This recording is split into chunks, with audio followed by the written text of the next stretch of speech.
भी अगर थॉट को मैं अगर सोचता रहूँगा और उस पर एक्शन लेता रहूँगा तो ऑब्वियसली बात है वो चीज़ आपको मिलने ही वाली है। In my life, it has worked almost, I would say, more than 100% every time because I love the law of attraction.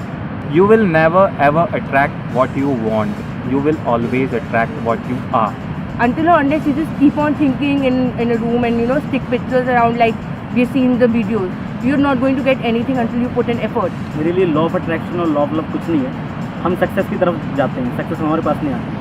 For me, law of attraction has always worked. If I want something and if I'm passionate about that and then I take actions about that and I get it. मैं मानता हूँ कि आप जो काम कर रहे हो उसको एक फीलिंग के साथ करते जाओ, मिलना होगा वो मिल जाता है, 100% मिल जाता है, मुझे मिल रहा है, आप सबको भी मिलेगा। Law of attraction is nothing but science of materialization, and everything we want is just happening just because of law of attraction. जहाँ तक लॉ ऑफ अट्रैक्शन का सवाल है, मैं इसे कोई नाम नहीं देता, जो भी मुझे चाहिए अगर मैं परसिस्टेंट एफर्ट्स उस चीज़ के लिए लगाता हूँ तो वो चीज़ मुझे ज़रूर मिलेगी।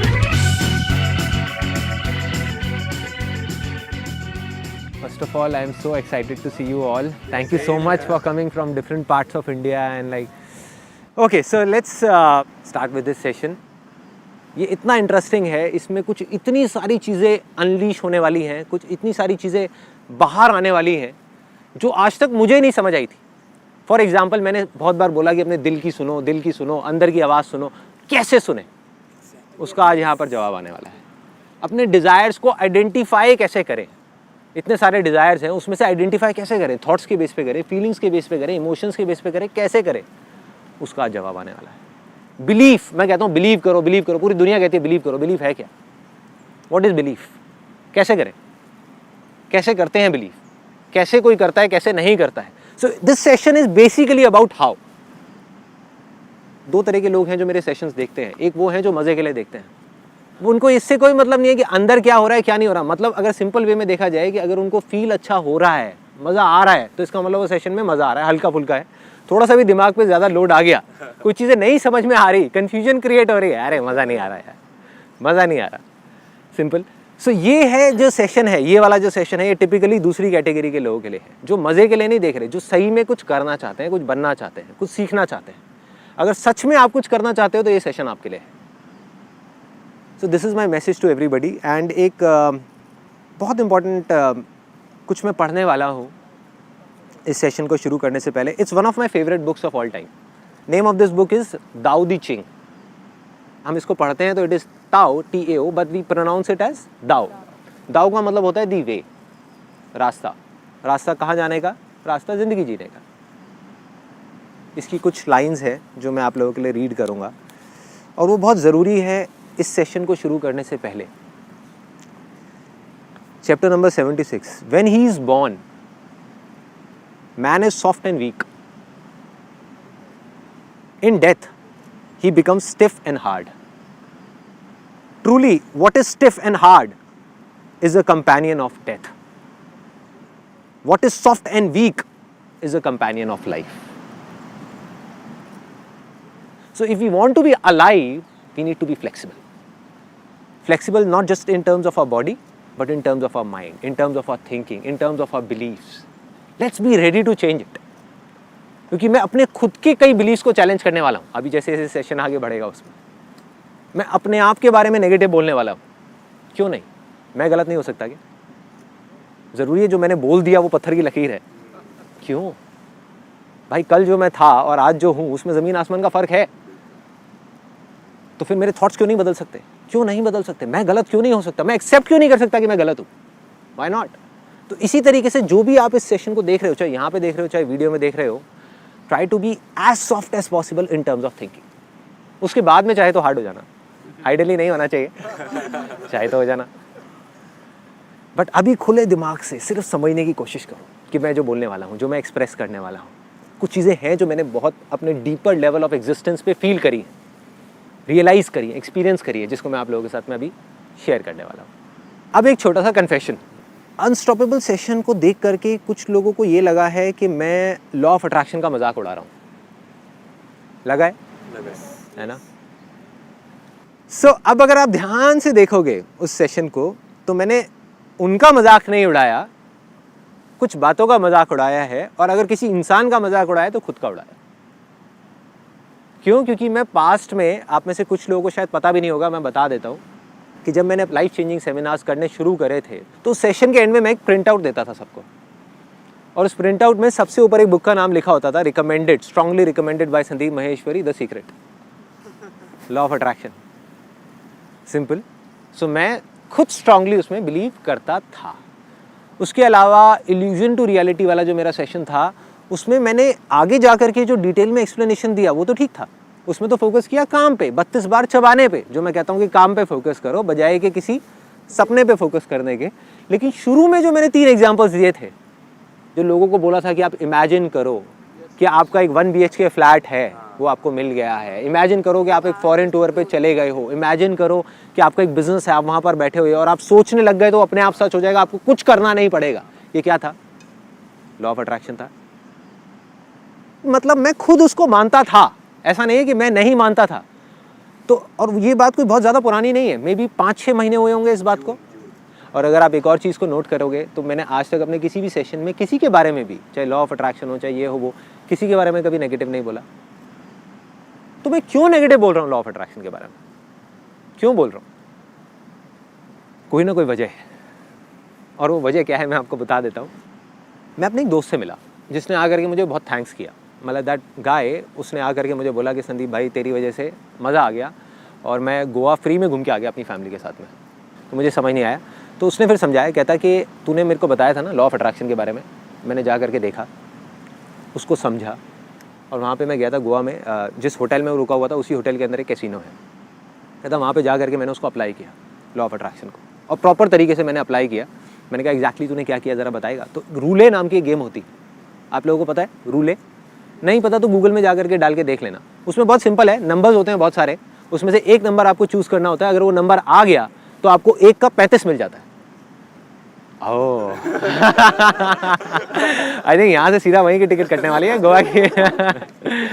सो सीधा 1000 रुपये आपने लगाया, 1000 रुपये का कितना हो जाएगा? 35,000। अगर नो लिमिट टेबल है, 1 लाख रुपये लगाया तो 1 लाख का कितना हो जाएगा? 35 लाख। उस बंदे ने क्या किया, अपना इसको समझ करके वीडियो को देखा और अपने लॉ ऑफ अट्रैक्शन को अप्लाई कर दिया वहाँ पे गैम्बलिंग में। कहता मैंने एक नंबर पकड़ लिया कि 0, कोई और नंबर पे मैं पैसा नहीं लगाऊंगा। बाकी लोग क्या करते हैं, चेंज करते रहते हैं नंबर बार बार। कहता मैं चेंज नहीं करूँगा, सिर्फ 0 पे पैसा लगाऊंगा। उसने अपनी टेक्निक निकाली कैसीनो में जीतने की, जुए में जीतने की। उसने 0 पे पैसा लगाया। कहता मैंने एक बार लगाया, लेकिन अपनी लॉ ऑफ अट्रैक्शन की पूरी पावर को मैंने लगा दिया कि 0 आएगा आएगा आएगा आएगा आएगा। कहता एक बार लगाया नहीं आया, 2 बार लगाया नहीं आया, 4 बार लगाया नहीं आया, 10 बार लगाया नहीं आया। कहता 15वीं बार आ गया। मतलब मैंने 15,000 रुपये गंवाए और 35,000 रुपये कमाए। क्लियर है यहाँ तक? यहाँ तक क्लियर है? कहता फिर मैंने दोबारा शुरू किया और मेरा फेथ बढ़ गया, मेरा जो बिलीफ है वो बढ़ गया, वो स्ट्रांग हो गया अपनी लॉ ऑफ अट्रैक्शन की पावर्स पे कि ये काम कर रहा है। कहता मैंने दोबारा लगाना शुरू किया, नहीं आया नहीं आया नहीं आया नहीं आया, 25 बार नहीं आया, 30वीं बार 30th टाइम जा करके आ गया। कहता बस फिर तो देख, फिर तो मेरा जो बिलीफ है वो और स्ट्रांग हो गया। जैसे ही मेरा बिलीफ स्ट्रांग हुआ, जो उसके आने के चांसेस हैं वो और ज़्यादा बढ़ गए। मतलब कि 30 बार में आया, मतलब उसने 30,000 रुपये गंवाए और 35,000 रुपये कमाए। मतलब नेट अगर देखा जाए तो 5,000 रुपये का प्रॉफिट। अगली बार कहता मैंने लगाया लगाया लगाया और चौथी बार में आ गया। मतलब कि चौथी बार में 0 आ गया। और इस तरीके से करके मैंने 90,000 रुपये वहाँ पे कमा लिए। 90,000 आई हैव अर्न्ड। फिर मेरी वाइफ आई और वो मेरे को कसम दे करके वहाँ से ज़बरदस्ती ले गई कि बस कमा लिए, बहुत हो गए अब ऐसा ना हो कि ये भी चले जाए, तो तुम चलो मेरे साथ में। And that guy was like कि संदीप अब अगली बार हम दोनों साथ में चलेंगे हम दोनों साथ में चलेंगे, और अब की बार तो मेरे को 90,000 रुपये रोक दिया, इस बार मैं कम से कम 10-15 लाख रुपए कमा करके लाऊंगा वहाँ से। This is his way of looking at things. मतलब अब उसका जो बिलीफ है वो बहुत स्ट्रांग हो गया, बहुत स्ट्रांग। मैंने उसको बोलने की कोशिश करी, मैंने कहा भाई जुए में कोई जीता है क्या आज तक? आप टेम्पररी बेसिस पे तो हरा सकते हो, एक दिन हरा सकते हो कैसीनो को, 1 साल तक आप रेगुलर खेलते रहो, आप जीत ही नहीं सकते। Because it's a law, it's law of probability, it's proven maths जिसके बेस पे कैसीनोस चल रहे हैं। और करोड़ों नहीं, अरबों नहीं, खरबों रुपए का रोज काम हो रहा है वहां पे, और एक भी आदमी जीत के नहीं निकलता। लेकिन कहता मैं जीत सकता हूँ। कहता मेरा है लॉ ऑफ अट्रैक्शन की पावर, हो सकता है किसी और की नहीं है, मेरी है, मेरी है, मुझे विश्वास है कि मैं जीतूंगा। एक जुआरी की शुरुआत ऐसे ही होती है। गैम्बलर्स कैसे बनते हैं? जो हार जाता है वो कभी जुआरी नहीं बनता, वो तो छोड़ करके गालियां दे करके बाहर चला जाता है।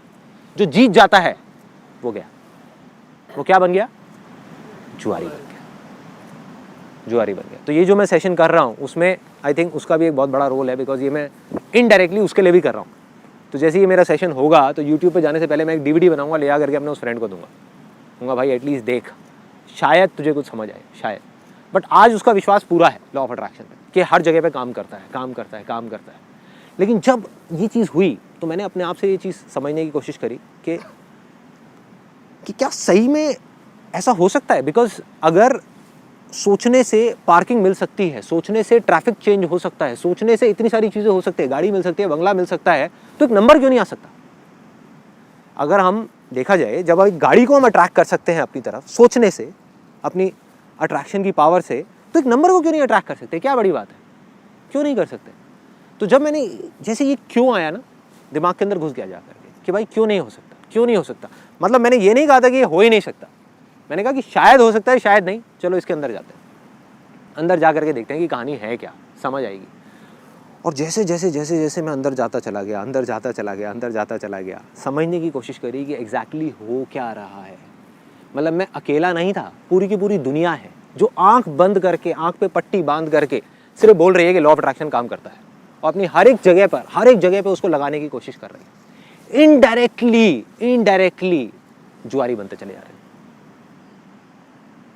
जुआ खेल रहे हैं, उसमें मजा आ रहा है, कभी काम कर रहा है, कभी नहीं कर रहा है। यही तो होता है जुआ, यही होता है ना कि जुआ खेला, काम कर गया तो हाँ मेरा लॉ ऑफ अट्रैक्शन बहुत स्ट्रांग है, नहीं किया तो लक है, लक खराब है। सो अब बेसिकली क्या हो रहा था कि जैसे जैसे मैं इसके अंदर जाता चला गया, तो सबसे पहली चीज़ जो मुझे समझ आई कि ये कोई लॉ नहीं है, इट्स नॉट अ लॉ। मतलब ज़बरदस्ती इसके ऊपर ठप्पा लगा दिया गया है कि इट्स अ लॉ। लॉ क्या होता है? जो साइंटिफिकली प्रूवन हो, जिसको साइंटिफिकली प्रूव किया जा सकता है। जैसे लॉ ऑफ ग्रेविटी है, लॉ ऑफ मोशन है, जिसको साइंटिफिकली एक्सप्लेन किया जा सकता है, समझाया जा सकता है, प्रूव किया जा सकता है। लॉ ऑफ अट्रैक्शन क्या है? अगर सिंपल वे में देखा जाए किस तरीके से काम करता है, ये माइंड के लेवल पे काम करता है। There are 3 levels of existence which are there in all the human beings. एक है हमारा फिजिकल लेवल, ये जो बॉडीज़ है हमारी। एक है फिजियोलॉजिकल लेवल, जो हमारे सेल्स हैं, टिश्यूज़ हैं, डाइजेस्टिव सिस्टम है। एक है साइकोलॉजिकल लेवल। तो ये काम करता है साइकोलॉजिकल लेवल के ऊपर, जहाँ पर हमारे थॉट्स के लेवल के ऊपर, हमारे डिज़ायर्स के लेवल के ऊपर। और बेसिकली अगर सिंपल तरीके से क्या देखा जाए, हर चीज़ की एक फ्रीक्वेंसी होती है। जितनी भी चीज़ें हम अपने आसपास में देख रहे हैं, अभी इस पत्थर को देख रहे हैं, रेत को देख रहे हैं, पानी को देख रहे हैं, पेड़ को देख रहे हैं, हम अपने आप को देख रहे हैं, अपनी बॉडीज़ को देख रहे हैं, जैकेट को देख रहे हैं, ये सब क्या है? This is nothing but energy. ये सबको पता है, सबको पता है, everything is made up of atoms, है ना। So this is energy vibrating at different frequencies, अलग अलग फ्रीक्वेंसी पे वाइब्रेट कर रही है। इसकी जो फ्रीक्वेंसी है वो अलग है, मेरी जीन्स की अलग है, इसलिए दोनों देखने में अलग लग रहे हैं। है एनर्जी, है एनर्जी, सिंपल है। तो इसी तरीके से इसकी पत्थर की अलग है, मेरी बॉडी की अलग है, सब चीज़ों की अलग है। ऐसे ही हमारे थॉट्स की एक फ्रीक्वेंसी होती है, और अलग अलग थॉट्स की अलग अलग फ्रीक्वेंसीज होती है। लेकिन क्या हम अपनी थॉट्स की फ्रीक्वेंसी को मेजर कर सकते हैं अभी आज के टाइम में? साइंटिफिकली नहीं कर सकते। अभी ऐसा कोई डिवाइस नहीं बना कि हम एग्जैक्ट बता सके कि मेरे थॉट्स की फ्रीक्वेंसी किस लेवल पे चल रही है। जब हम मेजर ही नहीं कर सकते तो जो भी कुछ है वो हाइपोथेटिकल लेवल पे है। जिस चीज को हम मेजर ही नहीं कर सकते, जिस चीज के बारे में हमें कुछ पता ही नहीं है, उसको हम लॉ कैसे कह सकते हैं? जिस दिन वो मेजर हो गया उस दिन ये लॉ है, उस दिन ये लॉ है। मतलब एक हमारे हाथ में एक डिवाइस होगा जिससे सीधा मेजर किया जाएगा अभी मेरे थॉट्स की क्या फ्रीक्वेंसी चल रही है। अच्छा वो बाइक की चल रही है, अरे नहीं यार इसको एडजस्ट करो 240 पे डालो, अभी 160 पे, 240 पे डाला, गाड़ी की आ गई, गाड़ी आ गई।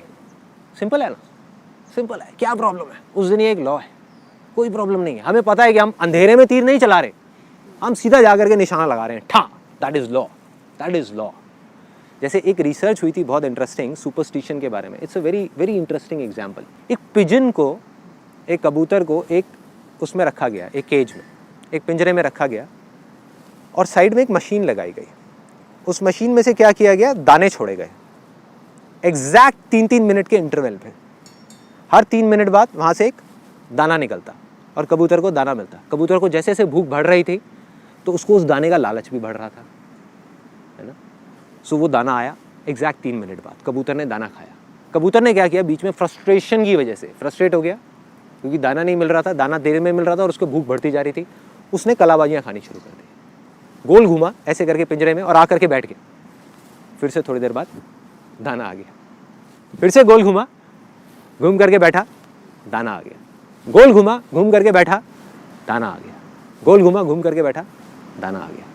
कबूतर का सुपरस्टिशन क्या बन गया कि मैं गोल घूम रहा हूं, इस वजह से दाना आ रहा है, जबकि ये सच नहीं है। जो दाना आ रहा है वो उस मशीन की वजह से आ रहा है जो एक इंसान के हाथ में है, जो एक इंसान के हाथ में है। उसने प्रोग्रामिंग कर रखी है कि हर 3-3 मिनट बाद दाना आएगा, जिसका उस कबूतर के गोल घूमने से कोई मतलब नहीं है। लेकिन उसका सुपरस्टिशन बन गया, उसका एक हाइपोथेसिस बन गया कि मैं गोल घूमूंगा तभी दाना आएगा। अब वो गोल घूमे जा रहा है, घूमे जा रहा है, घूमे जा रहा है, घूमे जा रहा है, घूमे जा रहा है, घूमे जा रहा है, घूमे जा रहा है, दाना नहीं आ रहा, फिर भी गोल गोल गोल गोल घूमे जा रहा है। उसको लग रहा है शायद अब आएगा, अब आएगा। जब गोल नहीं घूम रहा तो दाना नहीं आ रहा। Getting my point? This is superstition, कि जब हमको कुछ नहीं पता कि वो चीज हो कैसे रही है, फिर भी हम उसमें अपने फंडे घुसा दें, दैट इज सुपरस्टिशन। और इसी तरीके से अभी कुछ टाइम पहले, जब इस सेशन को करने से पहले, आई थिंक अराउंड अशोक जी कब आपसे बात हुई थी मेरी? अराउंड 15-20 दिन पहले बात हुई थी। कहते कि मैं इस्कॉन टेम्पल में गया था जहाँ पे आपके सेशंस होते थे, वहाँ पे मैंने आपको देखा और मेरे अंदर एक अर्ज आई कि मुझे यहाँ पर इस कंपनी को ज्वाइन करना है। मैंने अपना रिज्यूम भेजा और मैं यहाँ पर आज इस कंपनी में बैठ गया। इसका मतलब क्या हुआ कि मेरा लॉ ऑफ अट्रैक्शन बहुत स्ट्रांग है। मैंने कहा कि अगर ऐसा है तो इसका मतलब तो भाई लॉ ऑफ अट्रैक्शन काम करता है। मैंने कहा अशोक जी आप बताओ, क्योंकि मैं तो अब खुद डायरेक्टली इन्वॉल्व हूँ नहीं ऑपरेशंस में, हमारे पास कितने रिज्यूम्स आते होंगे उन लोगों के जो आज हमारी कंपनी में काम करना चाहते हैं? तो कहते हैं बहुत आते हैं, हज़ारों पड़े हैं मेरे पास में। मतलब there are hundreds and hundreds of resumes that we receive every month. मैंने कहा क्या उनका लॉ ऑफ अट्रैक्शन स्ट्रांग नहीं है? आपका स्ट्रांग था, उनका नहीं है। उन्हें जॉब क्यों नहीं मिल रही हमारी कंपनी में? वो भी तो करना चाहते हैं। क्या उनमें से कुछ लोग ऐसे हैं जो बेसिकली आपसे ज्यादा इस कंपनी के साथ में जुड़ना चाहते हैं, मेरे साथ में जुड़ना चाहते हैं? उन्होंने कहा हाँ है। मैंने कहा फिर ऐसा क्यों है कि वो यहां पर नहीं है और आप यहां पर हो? समझा दो। और मैंने कहा कि क्या आपने, आप कह तो रहे हो कि लॉ ऑफ अट्रैक्शन की वजह से हुआ, क्या आपने लॉ ऑफ अट्रैक्शन को प्रैक्टिस किया जिस वजह से आप इस कंपनी के अंदर हो, जिस तरीके से बताया गया था? 3 स्टेप्स होते हैं, आस्क, बिलीव एंड रिसीव। मैंने कहा आपने ask, have you asked for it? क्या आपने देखा मेरे सेशन को होते हुए, और क्या रोज रात को बैठ करके आपने मांगा कि मैं इस यहाँ पर इस कंपनी में चला जाऊँ, मैं चला जाऊँ, मैं चला जाऊँ, मैं चला जाऊँ? क्या ऐसा कुछ आपने किया? कहते नहीं किया। मैंने कहा फिर आपने क्या किया? कहते मैंने अपना रिज्यूम मेल कर दिया यहाँ पर। मैंने कहा एक छोटा सा फर्क आ गया आप में और उन लोगों में जो जेन्युइनली लॉ ऑफ अट्रैक्शन को प्रैक्टिस कर रहे थे। छोटा सा फर्क आ गया। इन्होंने इमीडिएट एक्शन लिया, देखा और अपना रिज्यूम उठा करके मेल कर दिया। तो मैंने कहा क्या हुआ? गारंटी नहीं हुई कि आपको जॉब मिलेगी, प्रोबेबिलिटी बढ़ गई आपकी। उन लोगों से जो लॉ ऑफ अट्रैक्शन को प्रैक्टिस तो कर रहे थे लेकिन साथ में कोई एक्शन नहीं ले रहे थे। बहुत लोग आए, हजारों लोग आए जिन्होंने देखा सेशन को होते हुए, मेरे सेशंस को, उनके मन में आया कि हमको भी जुड़ना है यहाँ पर कंपनी में, किसी तरीके से जुड़ना है, कुछ करना है, कुछ करना है। उन्होंने क्या किया? सोचते रहे, है ना, कोई एक्शन नहीं लिया। आपने एक्शन लिया, मतलब आपकी प्रोबेबिलिटी बढ़ गई। दूसरी तरफ एक्शन भी बहुत सारे लोगों ने लिया। एक्शन भी ऐसा नहीं अकेले आपने लिया, एक्शन भी बहुत सारे लोगों ने लिया। हजारों रिज्यूम्स आए, उसमें से भी आप यहाँ पर हो, बाकी लोग नहीं है। क्यों? जॉब होनी तो चाहिए ना भाई, कहाँ से मिलेगी? सीधा सा फंडा है ना। There are some things which are beyond our control, जो हमारी समझ से बाहर है। ये जो पूरा का पूरा फंडा है, ये मेरी भी समझ से बाहर है कि ऐसा क्यों हो रहा है। किसी को आ रहा है समझ में? आ रहा है। अब हमारा माइंड क्या करेगा? हमारे माइंड को जैसी कोई चीज़ नहीं समझ आएगी ना, you will start off with finding reasons. For example, if you are sitting here, तो अभी माइंड किस तरीके से काम कर रहा होगा? यू वुड से कि देखो मेरा लॉ ऑफ अट्रैक्शन कितना स्ट्रॉन्ग है, मैंने सोचा था कि मैं यहाँ पर बैठा हूँगा, मैं बैठी होंगी और देखो मैं बैठा हूँ। बाकी के लोग, बाकी के 1000 लोग, क्या उन्होंने नहीं सोचा था? हो सकता है आपसे ज़्यादा सोचा होगा, आपसे अच्छे तरीके से सोचा होगा, आपसे अच्छे तरीके से प्रैक्टिस करी होगी। क्या पता वो आपसे ज़्यादा डिजर्विंग भी हो, क्या पता कमी उसके अंदर हो जो सिलेक्शन कर रहा है। क्यों नहीं हो सकती? कमी मेरी टीम में क्यों नहीं हो सकती? मेरे में क्यों नहीं हो सकती? क्या पता जो इस वीडियो को देख रहे हैं वो आपसे ज़्यादा डिजर्विंग हो, वो यहाँ पर नहीं है, उनका लॉ ऑफ अट्रैक्शन आपसे ज़्यादा स्ट्रॉन्ग है, वो यहाँ पर नहीं है, आप यहाँ पर हो। क्या वजह है? समझा दो। तो जो चीज़ हमको नहीं समझ आ रही उसको हम क्यों समझने की कोशिश कर रहे हैं? क्यों ले जा करके उस पर हम एक ठप्पा लगाने की कोशिश कर रहे हैं? हमें सिर्फ ये देखना है कि हम क्या कर सकते हैं। सिंपल, कि कोई चीज़ हमारे कंट्रोल से बाहर है, सबसे पहले तो एक्सेप्ट करोगे हाँ this is beyond our control, तभी तो हम कुछ कर सकते हैं। अगर हम बोलते रहे एक चीज़ जो हमारे कंट्रोल में है ही नहीं, हम बोलते रहे कि नहीं ये मेरे कंट्रोल में है, कंट्रोल में है, कंट्रोल में, अटक गए। जब हमने ये एक्सेप्ट कर लिया तो अब हम देख सकते हैं कि हमको क्या एक्ट करना है, हम क्या स्टेप्स उठा सकते हैं, हम क्या कर सकते हैं, हम कैसे आगे बढ़ सकते हैं। अब आते हैं बैंग ऑन, सीधा पॉइंट पे कि भाई लॉ ऑफ अट्रैक्शन। और ये बड़ी मज़ेदार गुत्थी है, गुत्थी वो वाली नहीं, वो जो कॉमेडी नाइट्स में आती थी एक एक्चुअल गुत्थी है। गुत्थी क्या है कि यार सबसे पहला स्टेप जो बताया गया है वो बताया गया है आस्क। यही है, correct me if I am wrong, यही है सबसे पहला स्टेप लॉ ऑफ अट्रैक्शन का, आस्क, मांगो। क्या मांगो? जो हमारे डिज़ायर्स हैं। डिज़ायर्स कहाँ से आते हैं? कहाँ से आते हैं डिज़ायर्स?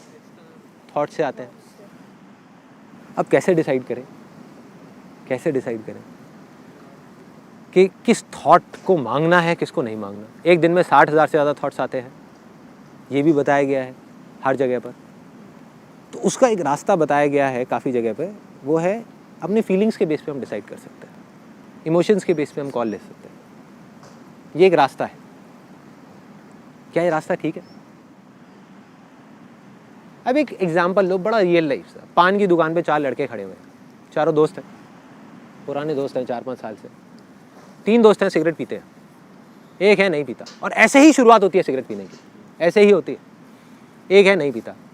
अब वो 3 दोस्त मिलके क्या कर रहे हैं? उस एक का मजाक उड़ा रहे हैं, कह रहे हैं कि ओले ले ले ले ले बेटा, बेटे के लिए दूध लेकर के आओ, दूध पिलाओ बेटे को। इसकी बस की नहीं है सिगरेट पीना, ये आदमी नहीं बना अभी, he is not a man, he is a baby. Baby बेटे जाओ घर पे जा करके खेलो अपने टेडी बियर के साथ में, ऐसे बोल रहे हैं। तो एक दोस्त की खिंचाई हो रही है, 3 दोस्त बैठ करके हंस रहे हैं, मजाक उड़ा रहे हैं, मजे मार रहे हैं। उसको कैसी फीलिंग हो रही है? उस एक लड़के को गंदी फीलिंग हो रही है, गंदी फील होगी ना। अपने आप को सिचुएशन में डाल करके देखो कि आपके दोस्त, और यही 3 दोस्त हैं उसकी लाइफ में, और कोई है ही नहीं, कोई चौथा दोस्त नहीं है, कि वो सब मिल करके उसका मजाक उड़ा रहे हैं, बुरे तरीके से मजाक उड़ा रहे हैं। तो उसको गंदी गंदी फीलिंग्स हो रही हैं और वो किसी तरीके से अपने आप को रोकने की कोशिश कर रहा है। अच्छी फीलिंग के लिए उसको क्या करना है? सिगरेट लेनी है, जलानी है, पीनी है। Now he will be a part of the gang.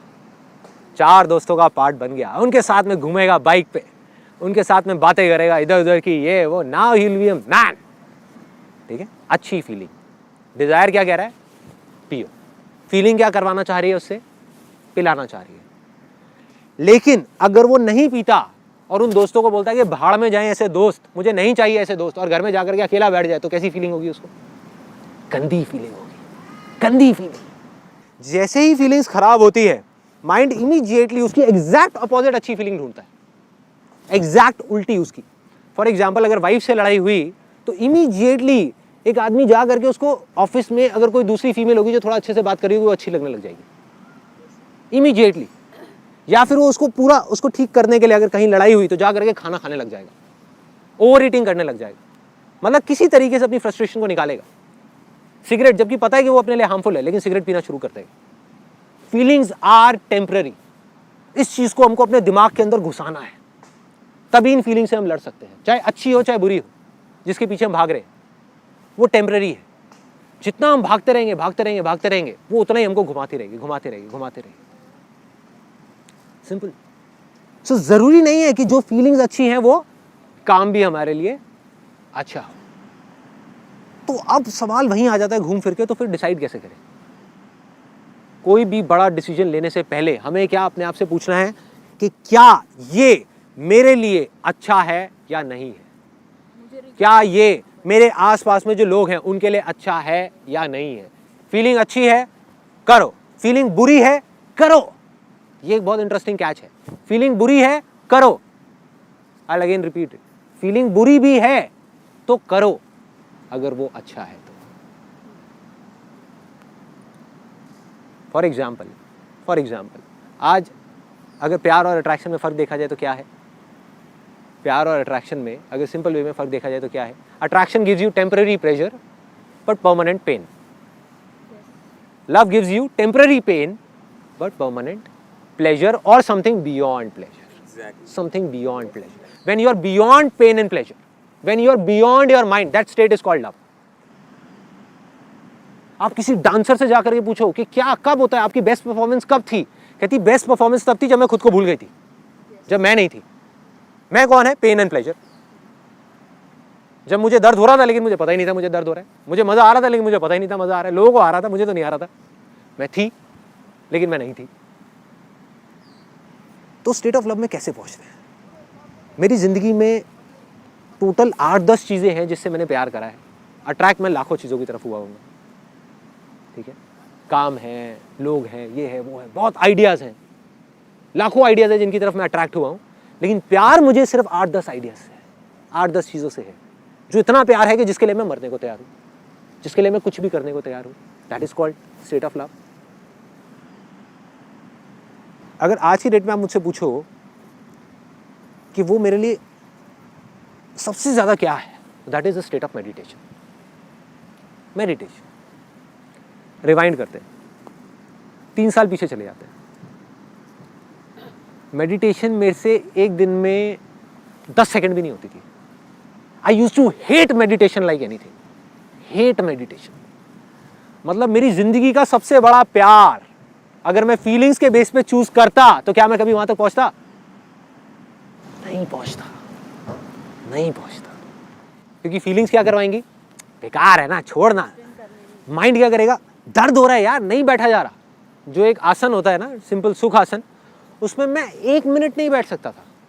फिर भी मैंने कहा कि जो होगा देखा जाएगा, on the basis of my will power. क्योंकि मुझे पता था कि जो काम मैं कर रहा हूँ वो सही है, फीलिंग बेकार है, कोई बात नहीं, भाड़ में गई फीलिंग्स। करता गया, करता गया, करता गया, करता गया, करता गया, योग करता गया, करता गया, करता गया, प्राणायाम करता गया, करता गया, करता गया, करते करते करते करते आज I can do the most complicated of asanas in yoga. तो I am not doing it for feeling yoga, हाँ, I am doing it because I love doing it, because love is irrespective of feelings. If I am in love with my wife तो कभी मुझे उसके साथ में अच्छी feeling होती है, कभी मुझे खराब फीलिंग्स होती है, still I love her and I always be with her. ये नहीं कि अपने कुछ फ्रेंड्स की तरह या कुछ लोगों की तरह कि जब तक फीलिंग अच्छी हो रही है तब तक प्यार है, जिस दिन फीलिंग खराब हो रही है बेकार है, डिवोर्स। ये क्या तरीका हुआ भाई? बस टेम्पररी पेन प्लेजर, बस अट्रैक्शन था। अरे नहीं भाई, प्यार means you need to be there. चाहे दर्द हो रहा है, चाहे अच्छा लग रहा है, कोई फर्क नहीं पड़ता, करना है तो करना है भाई। और मजे की बात बताऊं, आज अगर आप अपनी फीलिंग्स के अकॉर्डिंग चलते हो तो आपके हाथ में नहीं है, एक मार्केटर के हाथ में है, एक एडवर्टाइजर के हाथ में, वो आपको कैसा फील कराए। गाड़ी की कोई बढ़िया सी ऐड दिखा दे, बाइक कोई बढ़िया सी दिखा दे, चाहे आपकी बजट से बाहर होगी, आप पागल हो जाओगे। फीलिंग्स ट्रिगर हो गई ना, फीलिंग्स इमोशंस 5 सेंसेस के थ्रू आपके ट्रिगर कर दिए, आपके हाथ से आपका कंट्रोल गया, अब उसके हाथ में आपकी लगाम है, वो जो चाहेगा आपसे कराएगा। यही हो रहा है, यही हो रहा है। जो लोग सक्सेसफुल नहीं हो पाते किसी भी फील्ड में, वो फीलिंग्स की तरफ भागते रहते हैं।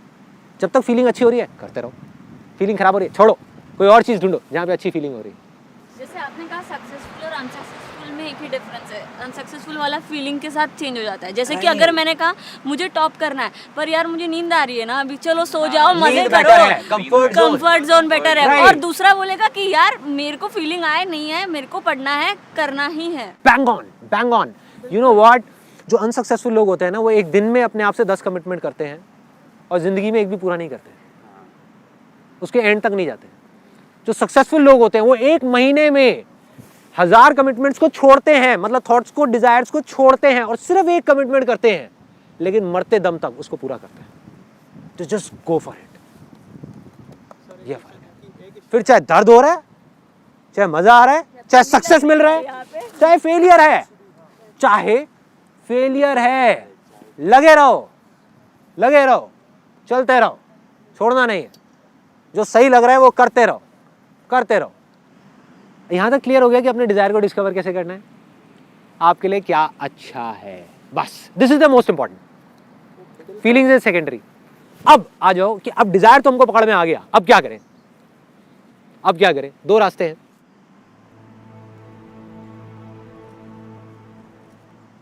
एक तो है कि मांगो, या अपने दिमाग में बिठाओ कि ये चीज़ चाहिए, ये चीज़ चाहिए, ये चीज़ चाहिए। लेकिन क्या मांगने से मिलता है? जैसे लोग भगवान से मांगते हैं ना, भगवान क्या है? CEO है। मान लो एक एग्जांपल है, भगवान CEO है, ये पूरी की पूरी एक कंपनी है, ये दुनिया में जितने भी लोग हैं हम सब उस भगवान के एम्प्लॉयज़ हैं। एम्प्लॉयज़ तो मांगेंगे ही, कोई डाउट ही नहीं। लेकिन जो CEO है वो उन 100 एम्प्लॉयज़ में से किसको प्रमोशन देगा? जो सबसे ज़्यादा मांग रहा है या सबसे ज़्यादा अपनी लॉ ऑफ अट्रैक्शन की पावर्स को यूज़ कर रहा है उस प्रमोशन को लेने के लिए, या जो डिजर्विंग है? खेल खत्म, खेल खत्म। तो मांगने का क्या फ़ायदा है? जो जितना ज़्यादा मांगेगा वो ज़्यादा अच्छा होगा। उस CEO को कौन ज़्यादा अच्छा लगेगा? अगर आप CEO हो, just imagine it for a sec, I will give it a pause. अब आपके नीचे 10 लोग काम कर रहे हैं, उसमें से एक को या प्रमोशन दे सकते हो क्योंकि सीट एक ही खाली है, 10 को नहीं मिल सकती। अब आप किसको दोगे प्रमोशन उन 10 में से? जो सबसे ज़्यादा आपको मांगता है, जो रोज़ आ करके थोड़ी थोड़ी देर में बोलता है यार देख लेना ज़रा ना, कुछ कर देना इस बार का जो प्रमोशन है मेरा, आप कर देना ये वो करके, उसको दोगे? या वो जो मांगता ही नहीं है आपसे लेकिन अपने काम पे ध्यान देता है, काम पे? और ये बात है आपकी, जबकि आप और मैं, हम इतने फेयर नहीं हैं। वो तो बिल्कुल फेयर है ना यार, वो गलत कैसे कर सकता है? वो गलत आदमी को प्रमोशन कैसे दे सकता है? वो तो सही को ही देगा ना, वो तो डिजर्विंग को ही देगा।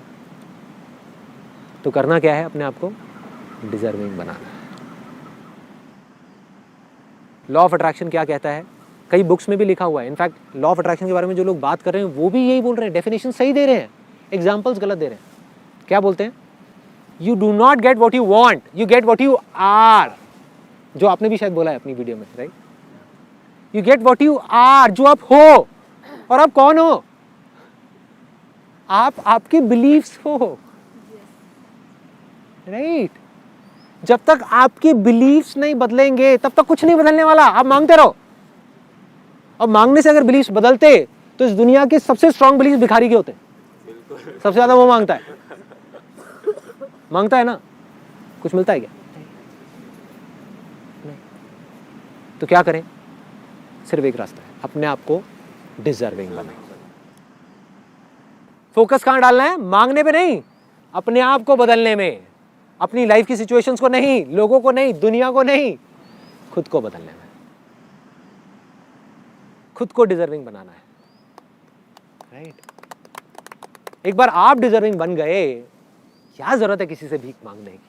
क्या जरूरत है भिखारियों की तरह, ए भगवान ये दे दे वो दे दे? क्यों चाहिए? क्यों मांगना है? बल्कि दूसरे वे में, एक तरफ बात करी जा रही है, देखो कितना कॉन्ट्राडिक्टरी है लॉ ऑफ अट्रैक्शन में जो बात की जा रही है। एक तरफ बात करी जा रही है ग्रैटिट्यूड की, एक तरफ बात करी जा रही है मांगने की। Both of these things are poles apart. If you really have gratitude in your heart, compassion in your heart, तो आप क्यों मांगोगे उससे कुछ? बल्कि वो आपको दर्द भी देगा, तब भी आप उसको थैंक्स करोगे। आप कहोगे अच्छा है तूने कुछ सोच के ही दिया होगा। पैसा देगा तो भी, नहीं देगा तो भी, पैसा खत्म कर देगा तो भी, नहीं करेगा तो भी। That is gratitude. Real gratitude means just let it be. इसका मतलब ये नहीं कि ग्रोथ ही रोक दें। आई एम नॉट टॉकिंग अबाउट कि हम ग्रो ना करें, बिकॉज ग्रोथ ही लाइफ है, लेकिन मांगना जिंदगी नहीं है। ग्रोथ और मांगना दो अलग अलग चीजें।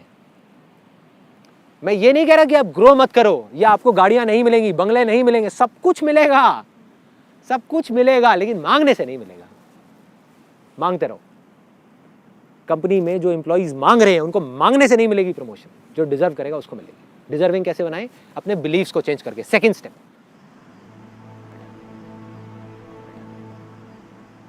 क्या है ये बिलीफ? क्या इच्छा शक्ति ही बिलीफ है, विल पावर ही बिलीफ है, या बिलीफ कुछ और है? Getting my point?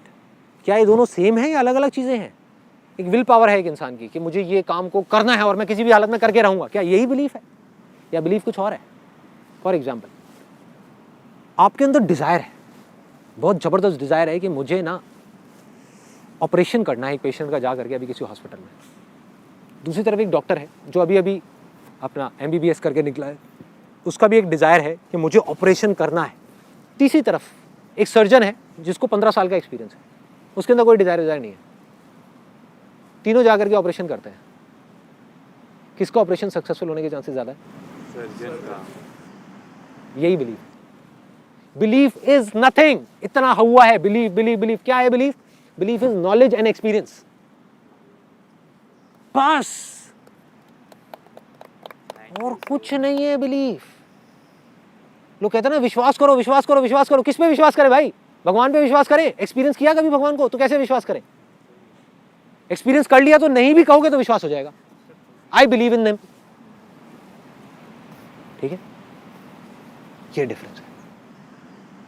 जिस भी चीज़ की आपको नॉलेज होती चली जाती है, तो जितनी होती चली जाती है, जितना एक्सपीरियंस होता चला जाता है, आपका बिलीफ उतना ही स्ट्रांग होता चला जाता है। आज यहाँ पर for example Vikas is there, like say who is the creative head in our company, जिसको इतने सालों का एक्सपीरियंस है, हज़ारों शूट्स कर चुका है अच्छे से अच्छे लेवल के, वो फोटोग्राफी करे। और एक ऐसा लड़का जिसकी अभी आप बात कर रहे थे कि वो पढ़ाई छोड़ करके और कैमरा ले करके बोलता है कि मैं इससे अच्छी फोटोग्राफी कर दूंगा फोटो को देख करके, इसमें क्या बड़ी बात है? कह तो देगा, लेकिन जब करने की बारी आएगी ना, यहाँ पे 2 दिन में वो बाहर है हमारी कंपनी से। He will not get what he want, he will get what he is। वो कौन है? वो कौन है? उसका बिलीफ। उसका बिलीफ क्या है कि वो एक फोटोग्राफर है ही नहीं, वो फोटोग्राफर बनना चाहता है। बट अगर वो सच में फोटोग्राफर बनना चाहता है तो उसको अपना बिलीफ स्ट्रांग करना होगा। बिलीफ कैसे स्ट्रांग होगा? नॉलेज एंड एक्सपीरियंस से। कोर्स करना पड़ेगा, समझना पड़ेगा। उससे भी नहीं होगा। थियोरेटिकल नॉलेज भी गेन कर ली, जैसे उस डॉक्टर के पास थियोरेटिकल नॉलेज तो थी, लेकिन सर्जन के पास एक्सपीरियंस था। Experience is bigger than knowledge. Finally उसको एक्सपीरियंस गेन करना पड़ेगा। जितना एक्सपीरियंस उसका बढ़ता चला जाएगा, उतना ही उसका बिलीफ बढ़ता चला जाएगा। तो बिलीफ को स्ट्रांग करने का क्या तरीका है? कर्म किए जा भाई। जो गीता में लिखा है हमको समझ नहीं आ रहा, लोग उसका मतलब ये निकाल रहे हैं कि इसका मतलब फल नहीं मिलेगा। ये नहीं है, ये फल मिलने का ही एक रास्ता है।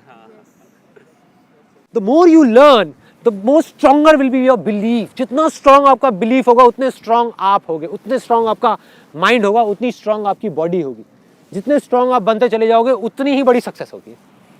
सिंपल है, ये सब कनेक्टेड है, सब कनेक्टेड। लपेटते चलो, अपना फोकस रखो ज्ञान पे, नॉलेज पे, एक्सपीरियंस पे, खुद के कैरेक्टर को स्ट्रांग करने में। Be the change you want to see in the world. इसका मतलब क्या है? किसी भी इंसान को देख लो जिसने भी कुछ अच्छा किया है जिंदगी में, उसने सबने एक ही बात बोली, फिर हम उस बात को छोड़ करके कहीं और चले जाते हैं और फिर घूमते रहते हैं। फिर सोचते हैं कि यार क्या हो रहा है, खुशी क्यों नहीं मिल रही? इसीलिए नहीं मिल रही। 2 स्टेप कंप्लीट हो गए, हमने अपने आप को डिस्कवर कर लिया, बिलीफ भी स्ट्रांग हो गया। तीसरा स्टेप क्या है? एक्शन।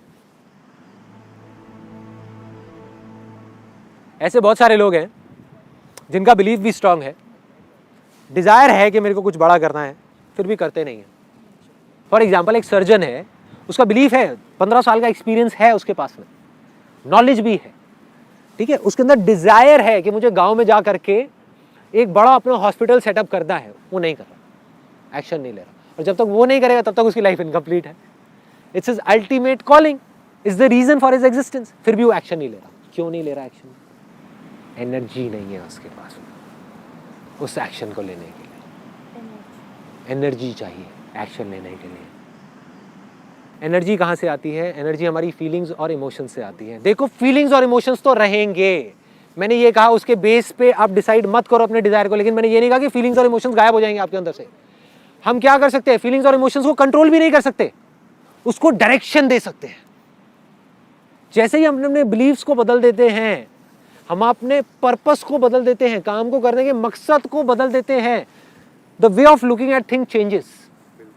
जैसे ही हमारे बिलीव्स बदलते हैं, पर्पस बदलता है, हमारी परसेप्शंस चेंज हो जाती है। परसेप्शंस क्या है? जैसे हम चीज़ों को देख रहे हैं, जैसे हम चीज़ों को देखने का नज़रिया बदल देते हैं, फीलिंग्स चेंज हो जाती है। तो अब क्या करना है? यहाँ पर लास्ट स्टेप में एक्शन लेने से पहले अपने आप से पूछना है कि क्यों करना है। जैसे ही नेगेटिव इमोशन दिखे, छोड़ो, हटाओ, या तो उस काम को हटाओ या उस पर्पस को हटाओ, या तो काम चेंज या purpose change. It has to be a purpose which gives positive emotions, positive feelings. ठीक है? तो by default, once you become and once you start doing it, then there'll be a stage जहाँ पर आप खुद वो purpose बन जाओगे। अब आपको पर्पस नहीं चाहिए, शुरू में आपको पकड़ के रखना पड़ेगा।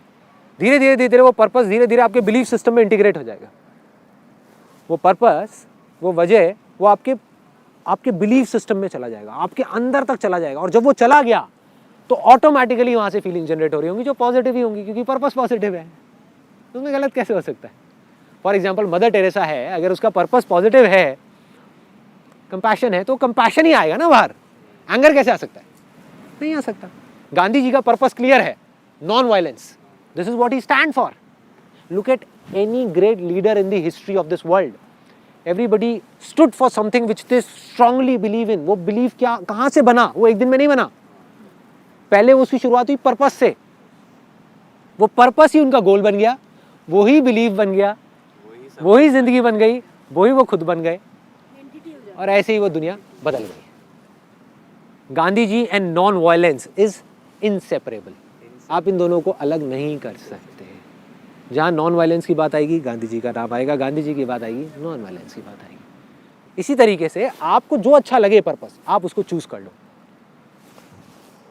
उसको पकड़ करके रखो रखो रखो रखो, धीरे धीरे धीरे धीरे वो बिलीव बनता चला जाएगा। और जितना स्ट्रॉन्ग बिलीफ उतने ही तगड़े एक्शंस, उतने ही बड़े लेवल पे, उतनी ही एनर्जी के साथ। If your purpose becomes your belief, then your body and mind will follow. वो पर्पस, वो बिलीफ आपकी बॉडी से, आपके माइंड से ऐसे ऐसे काम कराएगा, आप हिल जाओगे देख करके। आप कहोगे भाई ये हो क्या रहा है। और अगर वो पर्पस नेगेटिव हुआ, तब भी वो आपसे ऐसे ऐसे काम कराएगा कि और लोग भी और आप खुद भी देख करके हिल जाओगे कि ये कर क्या रहा है, ये कर क्या रहा है। राइट? आपकी फोटोग्राफ आ गई, आपने नाम बोला उसामा बिन लादेन। ढूंढते हुए आएंगे आपके पास। मॉडल जैसे फेम को पर्पस रख के कर रहा है काम, तो इज इट अटक गया। Fame is temporary, fame is temporary because fame आज है कल नहीं है।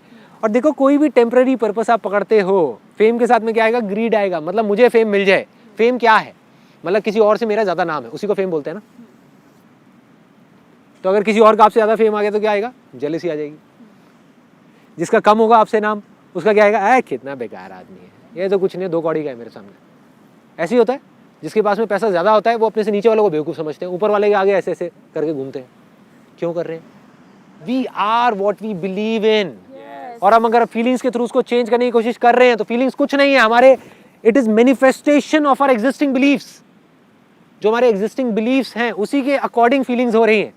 तो अगर आपको अपनी जिंदगी में कुछ भी बदलना है तो फीलिंग्स के अकॉर्डिंग अगर आप चले तो कुछ नहीं बदलने वाला, आपको बिलीव्स को बदलना है। बिलीव्स को बदला फीलिंग्स बदलेंगे, फीलिंग्स बदला इमोशंस बदलेंगे, इमोशंस बदला एनर्जी बदलेगी, एनर्जी बदली आप बदलोगे, आप बदले दुनिया बदलेगी, पता भी नहीं, दुनिया बदलेगी सब कुछ बदलेगा, सब कुछ बदल जाएगा। Now comes the last. सब कुछ हो गया, एक्शन तक समझ आ गया। एक्शन कैसे लेना है, एक्शन कहाँ से आएगा? एक्शन आता है इमोशन से, फीलिंग्स से। फीलिंग्स कहाँ से आती है? पर्पस से। पर्पस या तो खुद बनेगा गोल के थ्रू, या आप पर्पस बनाओगे उसके अकॉर्डिंग गोल्स बनाओगे। दोनों में थोड़ा सा फर्क है। गोल के according purpose taken for granted. अरे पर्पस है नहीं है, क्या फर्क पड़ता है, काम तो हो रहा है ना, पैसा तो आ रहा है ना, चलता है। पर्पस है भाई, इस पर्पस से बाहर गोल नहीं बनाने वाला मैं। नॉन वायलेंस मतलब नॉन वायलेंस, समझ गए? That is purpose. फिर वो गोल्स टिकते हैं, आपको कोई हिला नहीं सकता। अनस्टॉपेबल में याद है मैंने बोला था, मैं किसी में दम नहीं होगा कि आपको हिला भी सके। So last but not the least, action भी ले लिया। क्या आप गारंटी है कि आपको जो चाहिए वो मिल जाएगा? नहीं है, एब्सोल्युटली नहीं है। तो क्या करें? रिसीव का तो सवाल ही नहीं उठता ना। Ask, believe and receive. Receive, जहां भी रिसीव आपके दिमाग में आ गया, घुस गया, ग्रीड आ गई, इसका मतलब मिलने की पॉसिबिलिटी है। क्या मिलेगा? हो सकता है जितना आप चाह रहे हो उससे बहुत ज्यादा मिल जाए, हो सकता है ना मिले। How does it make a difference? You are doing it for the love of doing it. Getting my point? कम मिले ज्यादा मिले वो एक सेपरेट इशू है। तो आइडियल सिचुएशन क्या है वो भी मैं आपको बता देता हूँ, और सेकंड बेस्ट क्या है, थर्ड बेस्ट क्या है, तीनों ऑप्शंस बता देता हूँ।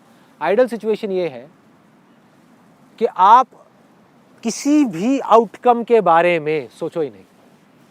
That is the ideal situation. मतलब एक्शन लेना नहीं छोड़ रहे, आप अपनी तरफ से एक्शन लेते चले जा रहे हो, कर्म करते चले जा रहे हो, फल को छोड़ रहे हो। This is called the state of love.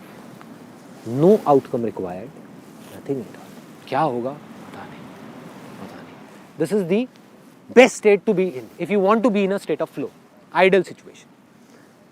Second best situation, outcome को पकड़ो लेकिन फोकस वहां मत करो, कर्मों पे करो। गोल सेट करो, अपने बोर्ड बनाओ, जितने भी विजन बोर्ड हैं, ये है वो है, सारा कुछ गोल सेटिंग करो। फोकस वहां मत करो, फोकस काम पे करो। That is the second best situation. Not as good as the first one, ठीक है, जहाँ पर किसी विजन बोर्ड की कोई ज़रूरत नहीं है, पर्पस की ज़रूरत है, पर्पस के अकॉर्डिंग गोल्स बन रहे हैं, जिसके लिए कोई विजन बोर्ड नहीं है, ठीक है। तीसरी सिचुएशन कि आप काम गया तेल लेना, काम को छोड़ दो और सिर्फ उधर ध्यान दो, मुझे ये चाहिए, मुझे वो चाहिए, अरे मुझे ये नहीं मिला, मुझे वो नहीं मिला, मुझे इस इंसान से ये चाहिए, हर एक से कोई ना कोई मतलब, इंसान से मतलब, सिचुएशन से मतलब, काम से मतलब नहीं है तो हटाओ, साइड करो, जब तक मतलब निकल रहा है उसके साथ में रहो, नहीं है तो छोड़ो, अपना मतलब निकालो और आगे बढ़ो। यही हो रहा है दुनिया में, यही हो रहा है। क्यों हो रहा है? उसकी जड़ क्या है? कहाँ से आ रही है ये सब चीज़ें? यहीं से आ रही है। जो आदमी कंपटीशन के लिए लड़ेगा या कंपटीशन के लिए काम करेगा या किसी चीज़ को हासिल करने के लिए काम करेगा, उसके अंदर जेलेसी आने के, ग्रीड, ठीक है, लालच आने के, नफरत आने के, ये सब चीज़ें, ईगो बढ़ने के चांसेस क्या है। और ईगो सिर्फ ये नहीं होती कि मेरे पास में ये है या मैं ये कर सकता हूँ, मैं ये नहीं कर सकता, ये भी ईगो है। मैं तेरे से कम हूँ, ये भी ईगो है, ये भी ईगो ही बोल रही है तेरी, तू नहीं बोल रहा। ना मैं किसी से कम हूँ, ना मैं किसी से ज़्यादा हूँ, मैं हूँ, मैं हूँ। That is a state of being. So at the end all I can say is कि ये बातें हो सकता है, अब जो मैं लाइन आपको बोलने वाला हूँ, हो सकता है समझ आए, हो सकता है ना आए, उसको सिर्फ सुन लेना और हो सके तो अंदर तक जाने देना। नहीं समझ आता कोई बात नहीं, कि अगर आप जिंदगी में सच में उस खुशी को एक्सपीरियंस करना चाहते हो, which is called the state of bliss, which is beyond pleasure, beyond happiness, beyond everything, तो उसका सिर्फ एक तरीका है, सिर्फ एक, कोई दूसरा तरीका नहीं है। Your mind has to be at peace. आपका जो मन है वो शांत होना चाहिए, भीड़ में भी शांत, शोर में भी शांत। शोर मतलब बाहर नहीं, थॉट्स का शोर, थॉट्स आ रहे हैं जा रहे हैं, लेकिन आपका मन शांत है, you are at peace, then you are in a state of bliss. That is the ultimate goal of human life. और कुछ नहीं, इसके अलावा और कुछ नहीं। जितना आप मटेरियलिस्टिक चीज़ों की तरफ भागते जाओगे, उतना ही माइंड और डिस्टर्ब होता चला जाएगा। जितना इन चीज़ों को हम पकड़ के भी छोड़ देंगे, उतना ही हम एट पीस होते चले जाएंगे। सब कुछ आने दो, एक्सेप्ट ग्रेसफुली। लास्ट स्टेप जिसकी मैं बात कर रहा हूं, 3 स्टेप कौन से थे? Desire, belief and action, then comes the last step which is accept. चाहे सक्सेस हो या फेलियर हो, एक्सेप्ट करो। खुशी हो या दुख हो, एक्सेप्ट करो। फीलिंग अच्छी हो या बुरी हो, एक्सेप्ट करो। आगे बढ़ते रहो और उसे छोड़ते जाओ, और उसे छोड़ते जाओ। चाहे सक्सेस मिले या फेलियर मिले, उसे छोड़ते जाओ।